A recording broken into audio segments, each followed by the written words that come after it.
I was sitting in my husband's truck when I found the phone. Not his phone was in the kitchen, charging on the counter next to the coffee maker like it always was. This was a different phone. A cheap prepaid thing, the kind you see in detective shows when someone doesn't want to be traced. It had slipped between the passenger seat and the center console, and I only noticed it because I was reaching for the ice scraper. We'd had an early frost that November morning, and Frank had asked me to grab it for him while he finished his eggs. The screen lit up when I touched it. No passcode. A string of text messages, all from the same number, saved under the name M. Friday works. Same time? I'll be there at noon. Don't tell anyone yet. It's coming together beautifully. She's going to be speechless. She's going to be speechless. My hands went numb, and it had nothing to do with the frost. I scrolled further. The bedroom is almost done. Just need the finishing touches. I picked up the curtains. Ivory, like you said. Can't wait for you to see it in person. The bedroom, curtains, a secret phone, Friday meetings with someone named M that I knew nothing about. I put the phone back exactly where I found it, grabbed the ice scraper, and walked inside with a smile pasted across my face. Frank was at the table, reading the paper, spooning oatmeal into his mouth the way he'd done every morning for 41 years. He looked up and winked at me. Thanks, Dot. Roads are going to be slick today. I handed him the scraper and poured myself coffee I couldn't taste. Every Friday for the past 4 months, my husband had told me he was driving to Lake Berryessa to go fishing with his old buddy Hank. He'd leave around 10 in the morning, come back around 6, sometimes with a cooler of trout, sometimes empty-handed. I never questioned it. Frank had been a firefighter for 36 years. He'd earned his Fridays. He'd earned his peace. But Hank had let something slip at Thanksgiving dinner 3 weeks earlier. Frank and I had hosted, like we always did. And after dessert, while the men watched football in the living room, I'd brought Hank a slice of pie and said, "You boys and your fishing trips. I don't know how you stand the cold out on that lake every week." Hank had looked at me with genuine confusion. Fishing? Dot. I haven't been fishing since August. My knee's been killing me. He caught himself a second later, laughed it off, said something about a different friend, a different lake. But I saw the look he exchanged with Frank across the room. Quick, guilty. That night I lay in bed listening to Frank breathe and tried to remember the last time he'd actually smelled like fish when he came home on Fridays. I couldn't. So I did something I'd never done in 41 years of marriage. The following Friday, after Frank kissed my forehead and drove off in his truck with his tackle box and his thermos, I got in my car and followed him. He didn't go north toward Lake Berryessa. He went east, past the strip malls and the new housing developments, past the high school where our kids used to play soccer, past the old feed store that was now a craft brewery. He drove for 45 minutes, and I stayed 3 cars behind, my heart hammering so loud I could barely hear the radio. He turned onto Ridge Creek Road. I knew that road. I knew it the way you know the melody of a lullaby your mother sang deep in your bones, beneath words. Ridge Creek Road wound through oak-studded hills to a small valley where my parents had owned a house on 2 acres, the house where I grew up. The house with the wraparound porch and the hand pump well and the mulberry tree that dropped purple fruit all over the driveway every July. My parents sold it when I was 23, right after I married Frank. They couldn't keep up with the property taxes on a teacher's pension and a nurse's salary. I cried the day we drove away for the last time. My mother held my hand and said, "Places don't leave us, Dorothy. We carry them." I hadn't been back in over 40 years. Frank's truck turned onto the gravel driveway of 4712 Ridge Creek Road, and I pulled over behind a stand of manzanita, my hands shaking on the steering wheel. The house was still there. Or rather, a house was still there. I could see a roof through the trees, scaffolding along one side, a dumpster in the yard. Someone was renovating it. And my husband was walking through the front door like he owned the place. A white SUV was already parked in the driveway. A woman got out as Frank approached. She was maybe 40, dark hair pulled back, wearing work boots and a flannel jacket. She handed Frank a set of papers and they stood on the porch talking, their heads close together, pointing at the windows, at the roofline, at things I couldn't see from this distance. He touched her arm. She laughed. I drove home in a fog so thick I missed my exit twice. That night at dinner, Frank talked about the trout that got away. He described the weather on the lake, the color of the water, the eagle he'd spotted circling overhead. He was specific, detailed. The lies were so polished they could have been rehearsed. Maybe they were. "Sounds like a beautiful day," I said. It was. He reached across the table and squeezed my hand. "I'm a lucky man, Dot." I squeezed back and smiled. But inside, something was cracking. I didn't sleep that night. Instead, I sat in the dark living room with my laptop and searched the property records for 4712 Ridge Creek Road, Sonoma County, California. The house had changed hands 3 times since my parents sold it. The current owner, as of 6 months ago, was listed as Franklin J. Aldridge, my husband. Frank had bought my childhood home. But why? Why secretly? Why with a woman named M and a prepaid phone and months of lies? The answer seemed obvious. He was setting up a life away from me, a love nest in the country with a woman half his age. He'd bought the one property that would hurt me the most, the house that held every good memory of my childhood, and he was turning it into something else, something that didn't include me. I called my daughter Grace that Saturday. She lived in Portland now with her husband and 2 boys. I didn't tell her what I'd found. I just needed to hear her voice. "Mom, are you okay? You sound weird." "I'm fine, honey. Just thinking about Grandma's old house. Do you remember it at all? The one on Ridge Creek?" "Barely. I remember the mulberry tree and the porch swing." "Why?" "No reason. Just feeling nostalgic." "Mom." Grace's voice shifted. She knew me too well. "What's going on with you and Dad?" "Nothing. Everything's fine." Everything was not fine. But I wasn't ready to say it out loud, because saying it would make it real, and I needed more than property records and text messages before I burned down 41 years. The next Friday, I followed him again.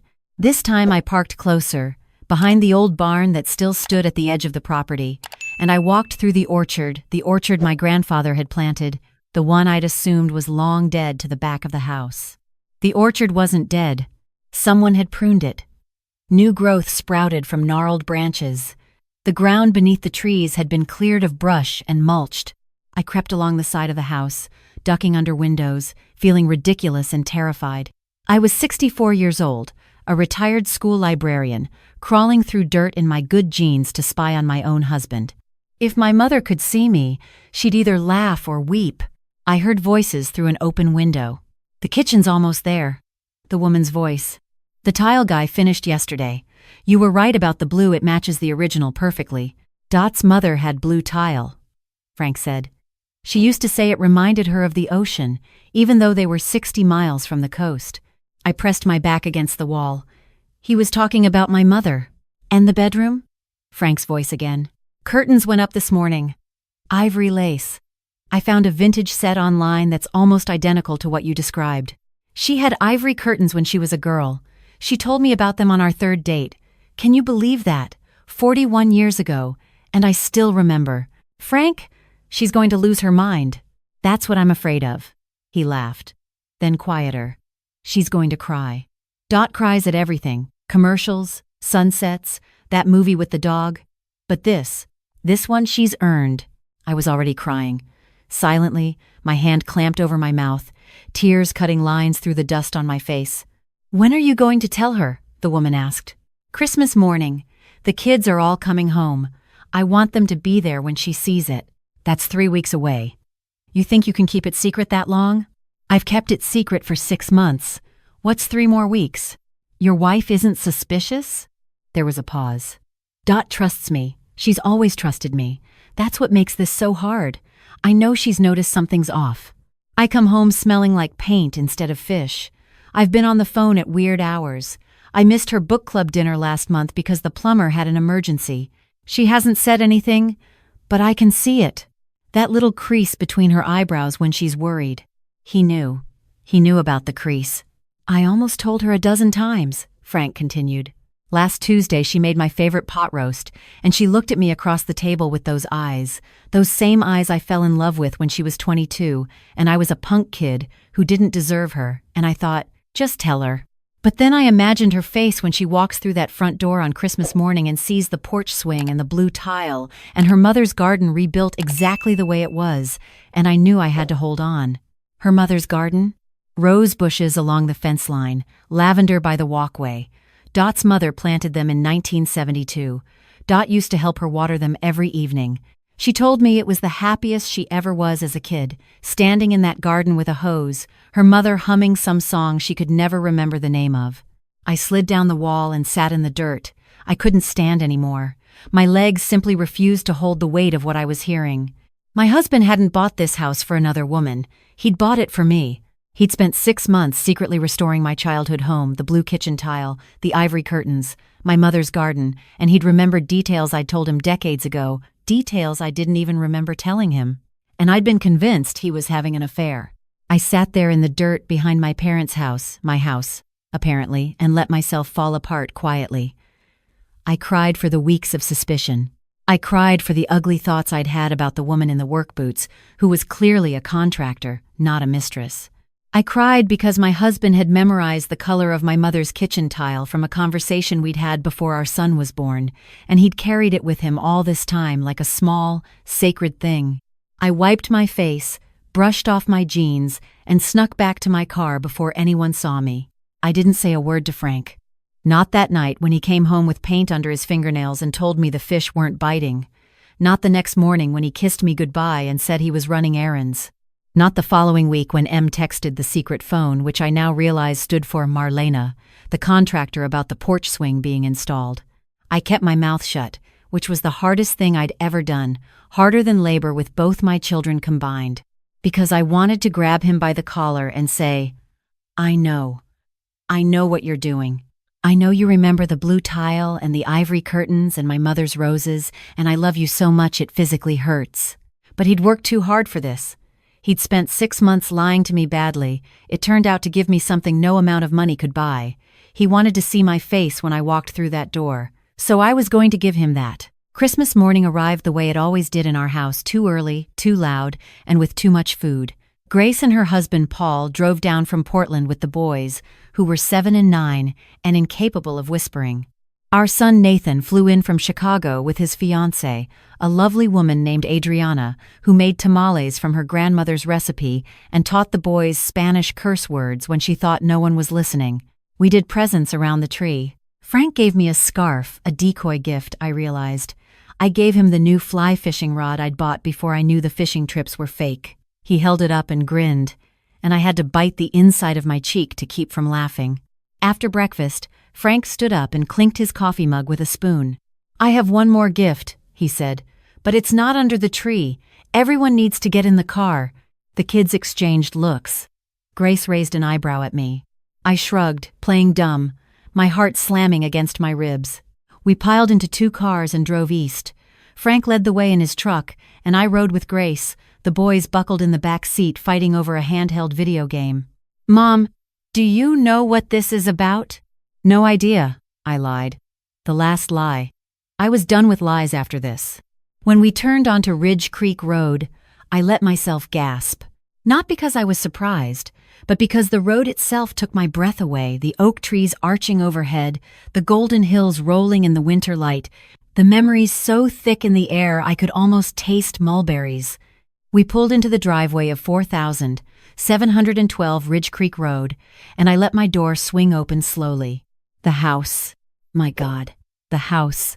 It looked exactly the way it had when I was 12 years old and the world was small and safe and smelled like lavender.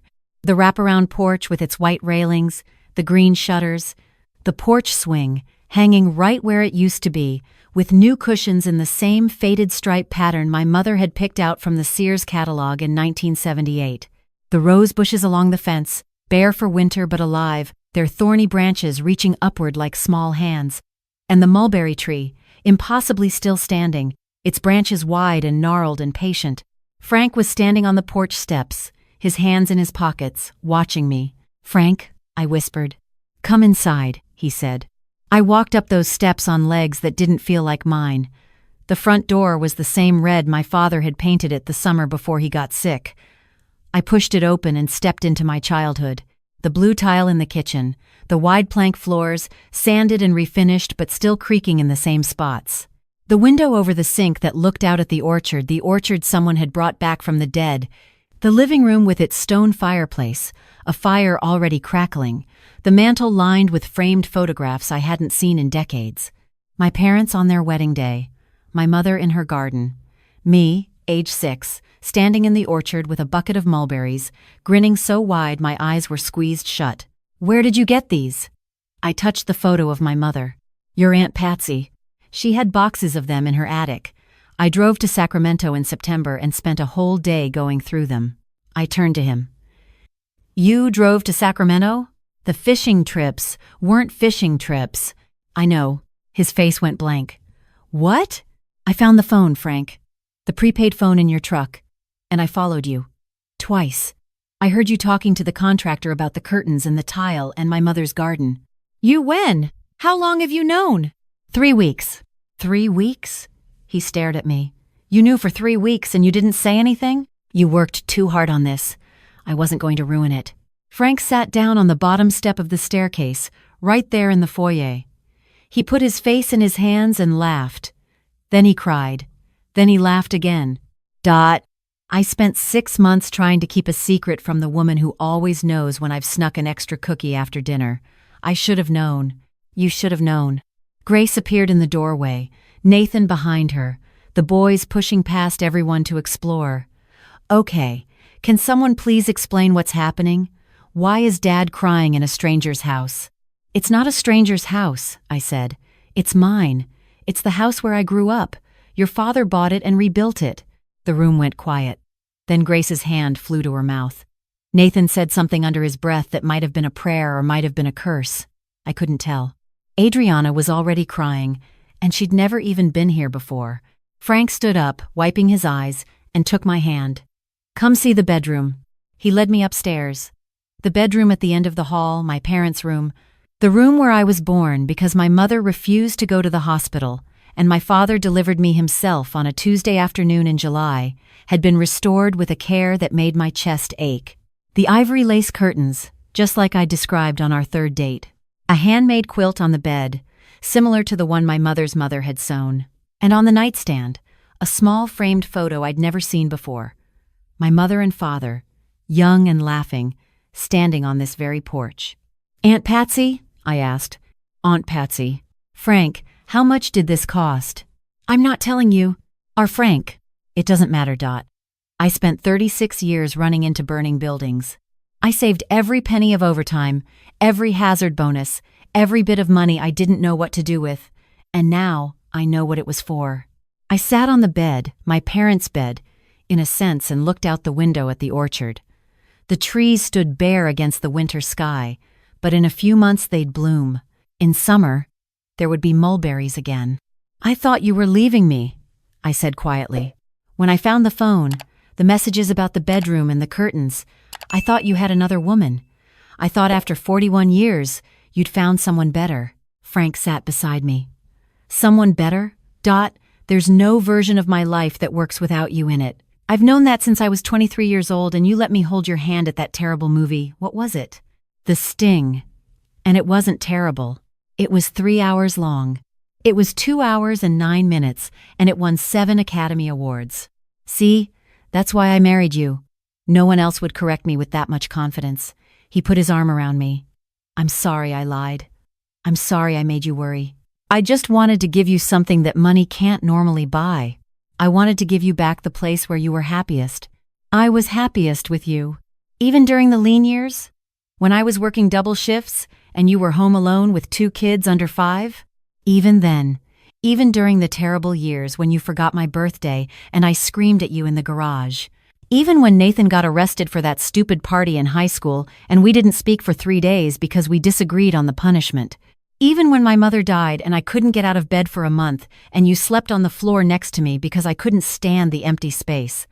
I remember," he said. "I remember all of it." "I know you do. You remembered the blue tile." He pulled me closer. "I remember everything you've ever told me, Dot. I might not always act like it, but I carry it all. Downstairs." Something crashed. One of the boys screamed, followed by Grace's sharp mom voice, "Jackson Patrick, if you broke something in Grandma's new house, so help me God." Frank and I looked at each other and burst out laughing. The kind of deep, helpless laughter that erases everything, every doubt, every sleepless night, every moment I'd spent imagining the worst. "We should go down there before they destroy the place," I said. "It survived 40 years without us. It can survive 2 boys." But we went down anyway. The rest of the day unfolded the way the best days do, slowly, messily, full of food and noise and small, perfect moments. Nathan built a fire. Adriana made hot chocolate from scratch. The boys found a tire swing in the backyard that Frank had hung from the oak tree, and they shrieked with joy until the sun went down. Grace sat with me on the porch swing, her head on my shoulder, and said, "This is where you grew up?" "This is where I grew up. No wonder you turned out okay." I laughed. "I'm not sure I turned out okay. I spent 3 weeks thinking your father was cheating on me." "Wait, what?" "Long story. I'll tell you later." "Mom!" Later. That evening, after everyone else had gone to bed in the various rooms, Frank had furnished bunk beds for the boys, a guest room for Grace and Paul, a pull-out couch for Nathan and Adriana. I sat alone on the porch swing, wrapped in a blanket, listening to the silence. Not real silence, there were crickets, and an owl somewhere in the oaks, and the distant sound of water from the creek that gave the road its name. But it was the silence I remembered, the alive kind, the kind that holds you. Frank came out with 2 mugs of decaf and sat beside me. The swing creaked under his weight, the same creak it had always made, and I thought about how some sounds carry you across decades like a bridge. "I have a confession," he said. "Another one?" Hank almost blew the whole thing at Thanksgiving. He called me in a panic afterward. I told him if he ever opened his mouth again, I'd tell his wife about the time he lost $500 playing poker in Reno. "That's blackmail, Frank. That's marriage. You use what you've got." I leaned into him, feeling the solid warmth of his shoulder against my cheek. The same shoulder I'd leaned on at our wedding, in hospital waiting rooms, at funerals and graduations and ordinary Wednesday nights when the world felt too heavy to carry alone. "Thank you," I said. "For the house? For remembering.